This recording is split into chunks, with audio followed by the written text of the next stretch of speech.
Have you ever wondered what exactly those little white crumbly balls are hanging out inside your potting soil? Like, are they bits of plastic, some kind of weird fertilizer? Well, welcome to this explainer, where we're going to dig deep into the fascinating science and honestly the practical magic of perlite to help your garden absolutely thrive. I am so thrilled to take you through this today. All right, let's just start by busting a massive myth right off the bat. If you've ever opened the bag of potting soil and spotted those little white pellets, I promise you it is absolutely not cheap styrofoam filler. No way. It's actually something much more ancient, completely natural, and literally essential for the health of your container plants. In this explainer, we'll be covering 1. The volcanic secret. 2. Why your plants need it. 3. Perfect mixing ratios. 4. Safety and handling, and 5, when you should actually avoid it. Let's get right to it. Section 1, the volcanic secret, a popcorn origin. So here's the thing. Perlite isn't manufactured in some sterile chemical lab. It's actually a naturally occurring, completely non-toxic, and sterile volcanic glass, primarily formed from obsidian. And get this, it was originally used in the construction industry back in the 1940s. It wasn't until later that plant enthusiasts realized, hey, this has incredible potential for horticulture. Now, you might be wondering, how does a heavy volcanic rock turn into those weightless little pebbles? The answer is heat, extreme heat. When this raw volcanic rock is heated to an astonishing 1600 degrees Fahrenheit, the trapped moisture inside it instantly turns to steam.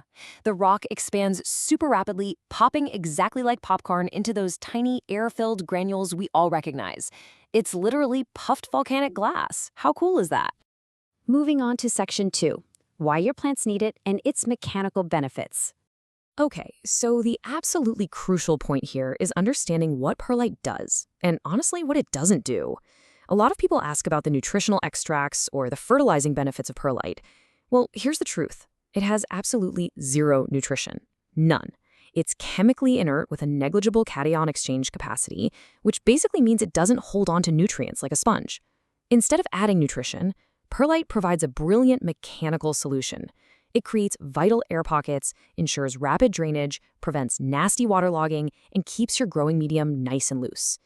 And because it's glass, it provides this permanent structure that never breaks down or decomposes like organic matter would.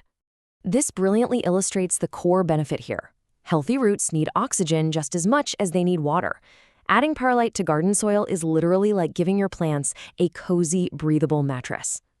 Plants that need a solid foundation to grow strong, think boxwoods or Ficus lyrata, really rely on these microscopic air pockets to expand their root systems. Otherwise, they're just suffocating in dense, sticky mud, and nobody wants that. Let's compare it to other soil components for a second. Peat moss, which is a super common potting soil base, has a really high water holding capacity. We're talking around 76%.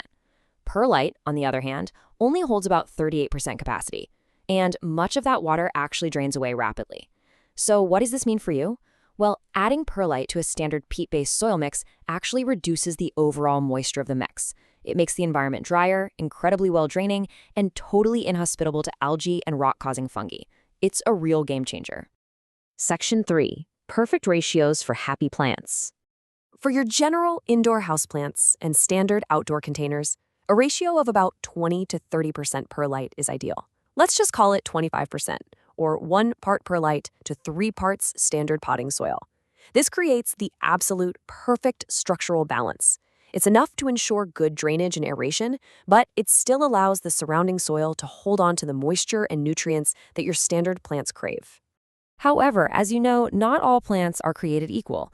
Desert plants like a jade plant, peperomias, or cacti absolutely demand rapid drainage. Their roots hate sitting in soggy soil. So for these dry environment plants, you're going to want to bump that ratio up to a 50-50 mix. Yep, half perlite, half standard soil. This effectively replicates the arid, fast-draining natural environments they evolved in.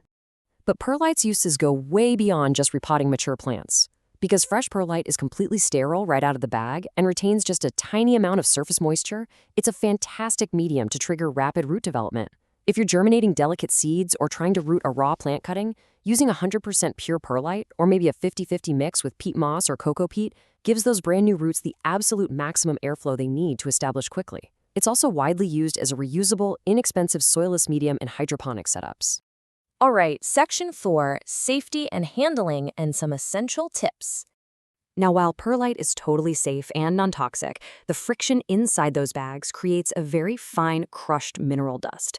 And this lightweight dust can easily become airborne and irritate your respiratory tract if you breathe it in. Now, just as a standard health disclaimer, because we have to say it, this is not medical advice and you should always consult an expert if you have severe respiratory concerns. But the best practice for us gardeners is super simple. Always open the bag outdoors, wear a standard mask, and lightly mist the inside of the bag with water. Dampening the perlite completely traps that dust before you even start mixing. Easy fix. Section 5, when to avoid it, because it's not for every garden. Because it is literally puffed volcanic glass, it is incredibly lightweight. Have you ever watered a pot and watched all the white pebbles immediately float right to the top? Yeah, that's exactly the issue. In heavy outdoor weather, perlite floats to the surface, washes away in the rain, or simply blows away in the wind. Plus, a lot of the perlite processed in places like the United States is actually imported from across the world, from countries like Greece. That makes it a heavily processed, mined resource that just isn't the most environmentally sustainable option for massive outdoor projects. So, here is your golden rule. While perlite is an absolute necessity for confined indoor pots, containers, and raised beds where soil compaction is a massive issue, you should really skip it entirely for standard in-ground outdoor gardens. If your yard has heavy, dense clay soil, don't reach for the perlite. Instead, rely on natural alternatives like nutrient-rich organic compost, well-rotted manure, leaf mold, or even locally sourced coarse sand. These organic alternatives not only improve the structure of heavy clay long-term, but, unlike perlite, they actually inject vital nutrition and extracts back into the earth. Well, we've covered a ton of ground today, right? From extreme volcanic heat to perfect soil ratios. As you look at your own garden or houseplant collection today, I want you to consider the soil structure hidden right beneath the surface. Are your plant roots truly getting the oxygen they need to thrive? A simple addition of this puffed volcanic glass might just be the breath of fresh air your potted plants have been waiting for. Thank you so much for joining me for this explainer, and happy growing.